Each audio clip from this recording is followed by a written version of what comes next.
Hi friends, నమస్తే. నేను మీ Prasanna. Welcome to Prasanna blogs అండి. ఇదిగోండి, ఈరోజు మా అమ్మగారు వాళ్ళ ఇంటికి వచ్చా. తమ్ముడు బాగా ఇంట్రెస్ట్ అని చెప్పాను కదా, మొక్కలు బాగా వేస్తాడు. వాడి ఇంటి దగ్గర అండి అసలు ఎంతైనది మీరు చూస్తారు. అదేంటో తెలుసా? వెజిటేబుల్ అండి. ఏ వెజిటేబుల్ అనుకుంటున్నారా? ఇదిగోండి చూపిస్తారండి. చాలా ఆశ్చర్యకరం అన్నమాట. మీరు ఎప్పుడు చూసుండ్రు. దాన్ని చూసేద్దాం. ఇదిగోండి ఇదిగోండి అమ్మో, మొయ్యలేకపోతున్నాం.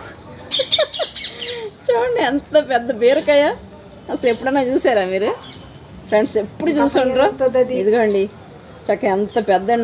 నా చెయ్యి 2 చేతులు అంత పొడవు ఉంది. చూడండి, నా చెయ్యి పెడితే ఎంతవరకు వెళ్ళిందో పైకి. అసలు ఎంత సంతోషంగా ఉందో తెలుసా నాకు. ఎట్లాంటివి అండి 10 బీరకాయలు హార్వెస్ట్ చేసాయండి తమ్ముడు. ఇది 11వ బీరకాయ. ఇది ఇంకా ఉండి కొద్దీ చిన్నవి అయిపోతాయి అనేసి ఇంక ఇది విత్తనాలకు ఉంచాడండి.